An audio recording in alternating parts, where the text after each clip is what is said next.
Hello and welcome to Tidal Cyber's Fireside Chat series. We've got this covered. I'm Frank Duff, the Chief Innovation Officer of Tidal Cyber, and I'm here today with John Baker from MITRE Engenuity. John, interested to hear your takes on ATT&CK, but before we get going, why don't you give an introduction on yourself? Sure. Yeah. Thanks, Frank. Thanks for having me here today. Excited to talk with you about ATT&CK and sort of all things Center for Threat Informed Defense and how we're helping the whole community here. I'm John Baker. I'm the director and co-founder of the Center for Threat Informed Defense. We're a nonprofit that's working to advance threat informed defense globally, and we do that through our collaborative research and development program. We're about 3.5 years into running the center, and at this point have a nice track record of going from idea, problem, or challenge that we identify with our membership or with the community and turning that into a project and then into a release where we have some sort of product or capability or resource that's available for the whole community to use. For us, our goal is to try to improve cyber defense for defenders everywhere. We want to help make defense much more efficient and effective, and we do that through the research program around threat informed defense. So. Yeah, well, I think that like the research that you're doing is absolutely great and led a lot of the foundational things for the ATT&CK community. So we definitely appreciate everything that CTID's doing. I'm looking forward to hearing more and about your experiences with ATT&CK and how it's being used effectively, how you still see the challenges, where research is going next. So I think that this is going to be a really great talk. And this is going to be a really interesting one from the standpoint that, right, we've got a history, right? We've got all three founders of Tidal come from MITRE Engenuity. This is the first time we've been able to have somebody from MITRE Engenuity on, and John was my boss for a good 6 years while I was over at MITRE, and when we were managing some people and doing attack evaluations and stuff like that. So definitely great to talk with you again and go back the memory lane through this talk. Yeah, absolutely, Frank. It's really cool to see how Tidal has evolved over the last year or so since you launched. I think back often about the early days as we were figuring out what we could do to create what is now the attack evaluations program, and working with you and Rich to figure out what the Center for Threat Informed Defense might be as we were kind of defining it and recruiting our founders and everything. So yeah, those are really good times. Absolutely. No, you're absolutely right. And we're here today to talk about both CTID, ATT&CK, and also the fact that Tidal's going to be adding in the cloud mappings that you guys have previously done into the Tidal Product Registry. So, right, that this is on the Tidal Community Edition. We have a product registry that allows vendors, or in this case, organizations like CTID, to publish their mappings for the community to use, right? Freely accessible, so that you can easily then go from threat to what do the cloud mappings say about the threat. So where did the cloud mappings come from? Like what was the center around that research, and how did that work? Yeah, I love that question. I think I'm going to use that, Frank, as a little way to sort of kind of give an essence of how we work at the Center for Threat Informed Defense. There's a little story here. When we launched the center, one of our very first projects was a project that really contributed to refining what is now the Attack for Cloud Matrix. So we have about 30 member organizations that are all really sophisticated users of ATT&CK that are generally investing heavily in trying to figure out how do we advance ATT&CK and resources around ATT&CK to make threat informed defense more efficient for the whole community, and how do we enable innovation for the whole community, right? So it was in that spirit we started this project, focusing first on how do we mature what's now the cloud matrix. And as that project wrapped up, we had one of our participants, and this kind of like started our journey through what we refer to as our innovation pipeline. He's like, help me out, help me with the so what for ATT&CK for cloud. And I loved that because it just came in as a question. We sat there and we kind of talked through, well, what do you mean by the so what? And it turned out that their organization was in the process of migrating a bunch of resources out to Azure. And they were trying to figure out, do we need to develop in-house capability to protect the resources that we're putting in Azure? Do we need to buy third-party capability? Well, wait, what are the native capabilities in Azure already, right? And as we talked with them about it, what we realized, well, probably teams around the world are trying to figure out, hey, there's a set of security capabilities in Azure. How can I use those to defend against the set of attack techniques that I care about, right?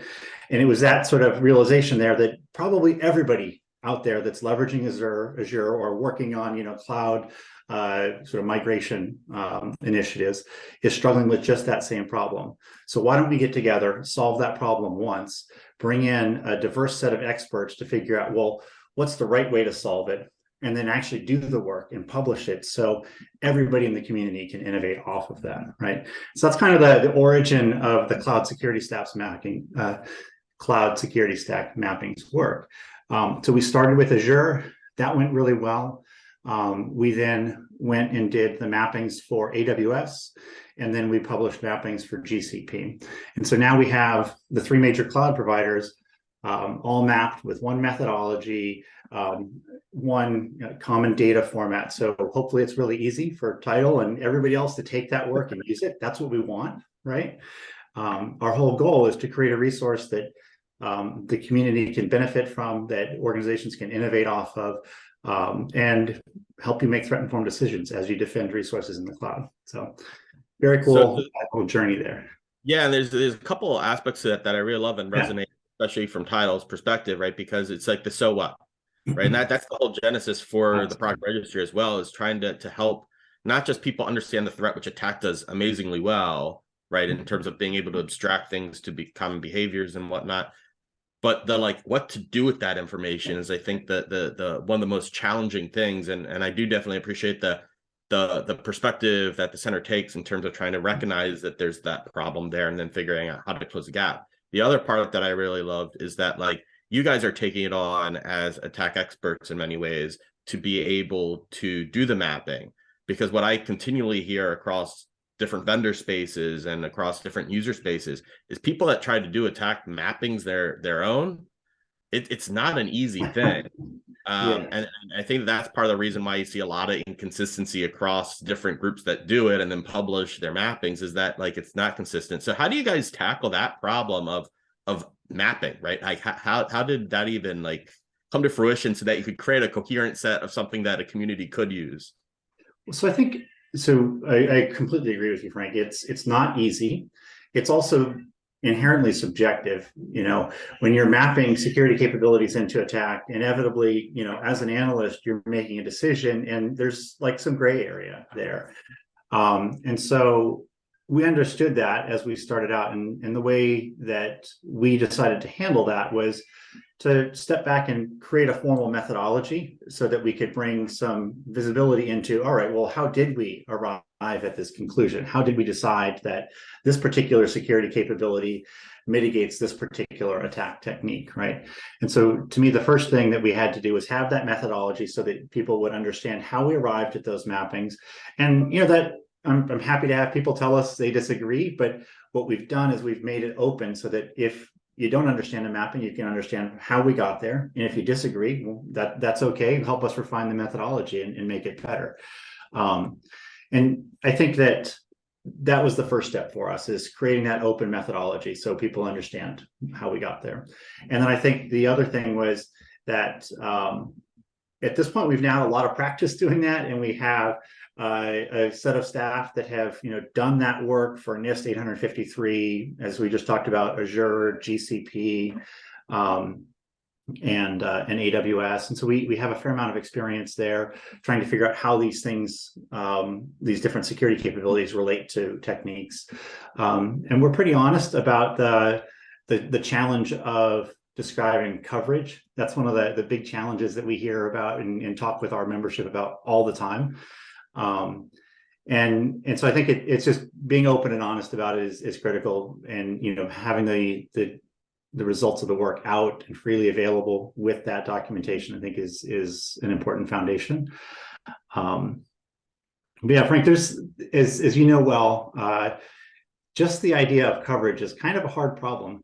And it's crazy that, this many years into attack and so many different security teams thinking about how do I defend against a particular TTP, we haven't really solved that. It's something that we're planning to kind of take a couple of swings at in the center's research program over the next 6 or 7 months here, trying to help people better understand how to track and kind of manage coverage in a consistent way, but to communicate coverage too.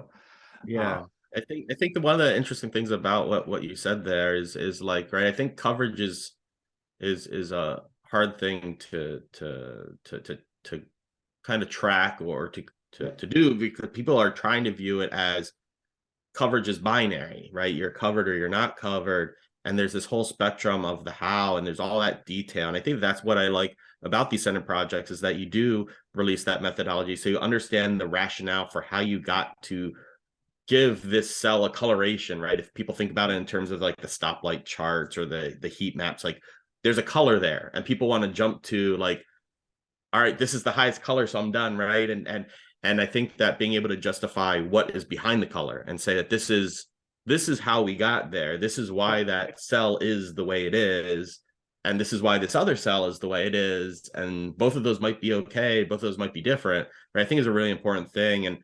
And so looking back through the research before we go forward, you've mentioned a couple of the projects. Are there any other your favorites through the center's history that you're specifically proud of in terms of being able to coalesce this community for and release?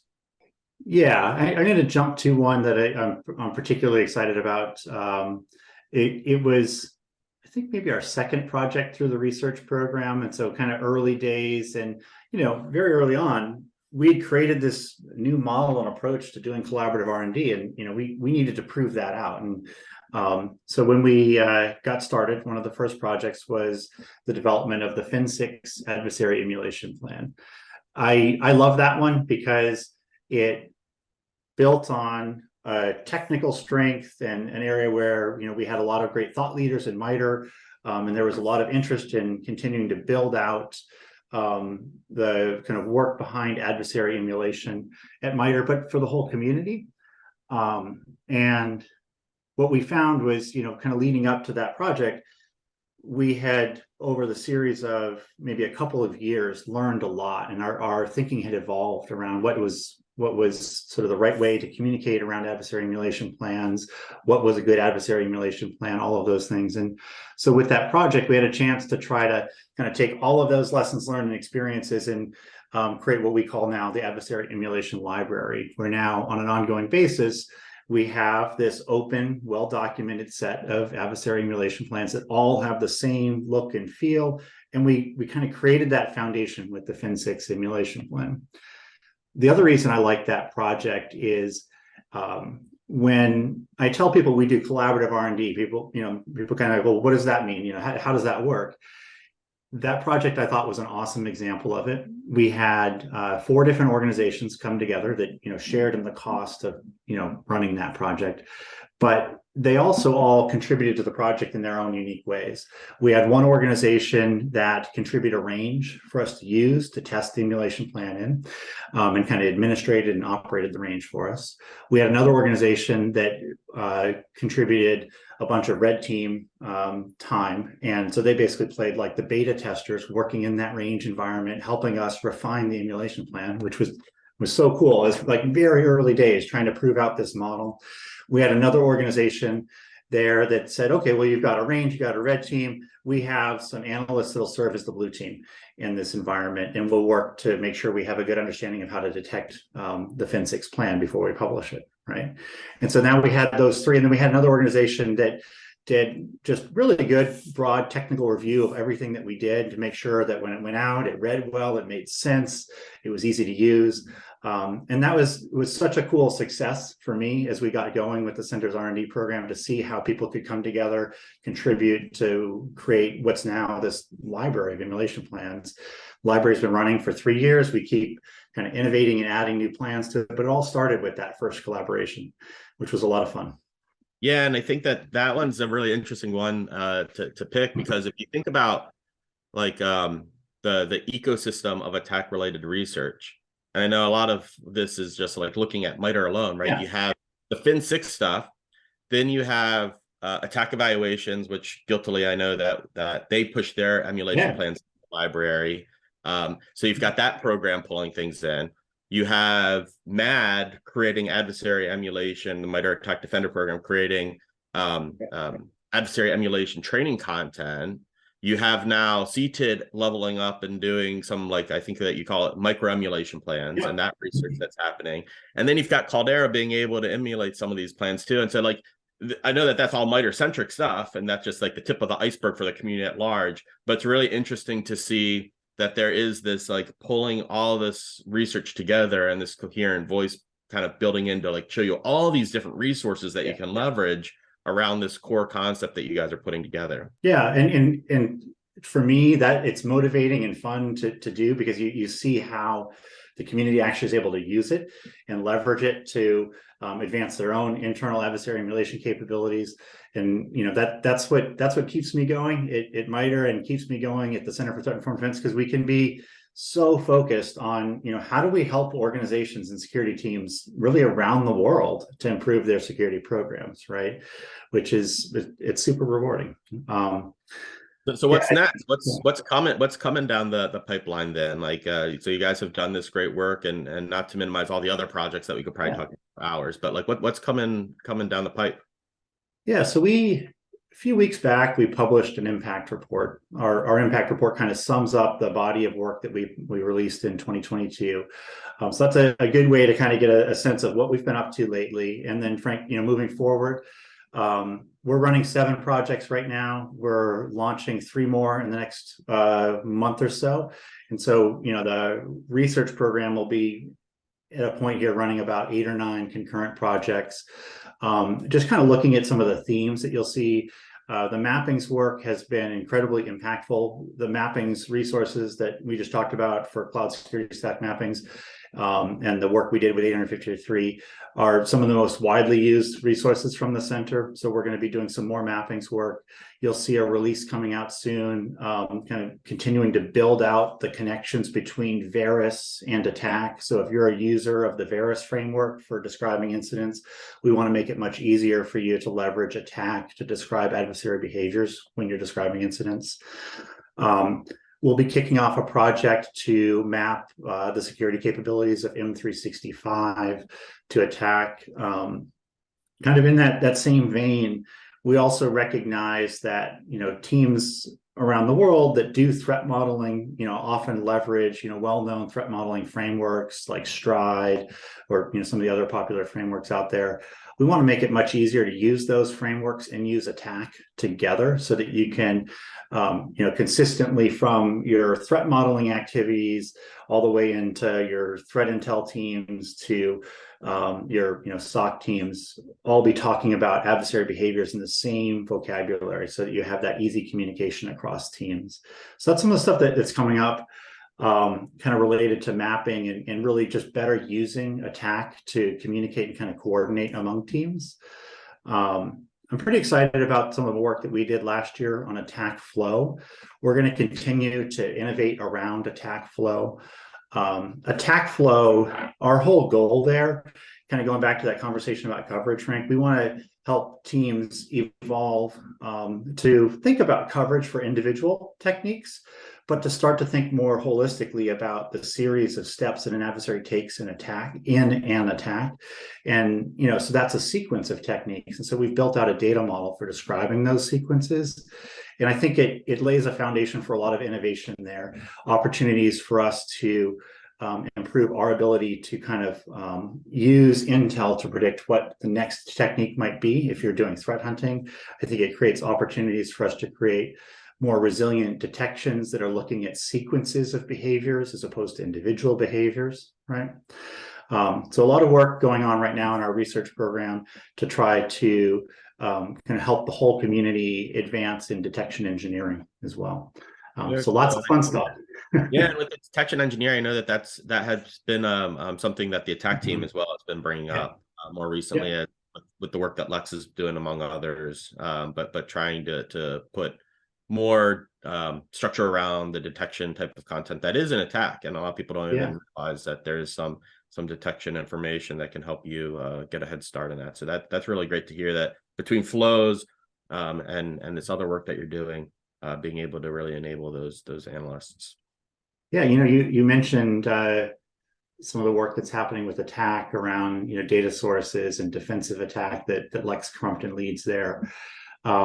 Lex is leading a project that's starting in a couple weeks here that's going to help us go from data sources down to event records from sensors.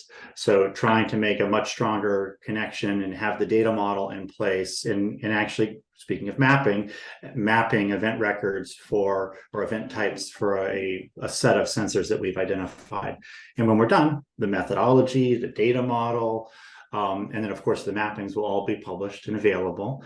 And, we're working together with Lex. She's our technical lead on the project to make sure that, where it makes sense, the attack corpus itself is able to benefit from that work directly too.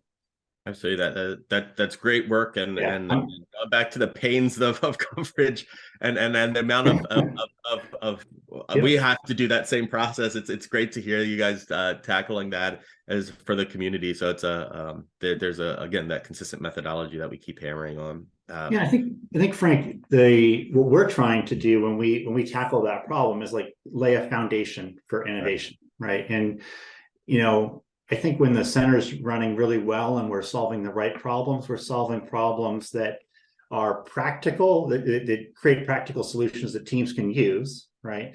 But also enable innovation across the community. And that's really important to me as we continue to evolve the research program, is that we are creating resources that enable innovation across the security community. And hopefully create a lot of efficiency. So we shouldn't all have to go and map these resources. Let's figure out how to do it once and document how we did it and share those resources so that we can apply that knowledge and focus on defending our organizations. I remember a lot of those conversations around attack, and then as with the cyber analytic repository and all these other things, like this isn't the IP. This isn't the hard problem. Let's focus on the hard problems and make everybody able to use the easy problems. Absolutely. So, yeah, no, that makes a lot of sense. So I know that we talked a broad gamut of things here. Is there anything else that you particularly wanted to touch on? Things that we should know about what MITRE is, what MITRE Engenuity is, what's coming in the pipeline? Anything else that you wanted to touch on? Yeah, I think I'd just say I mentioned a few projects that are on the roadmap there.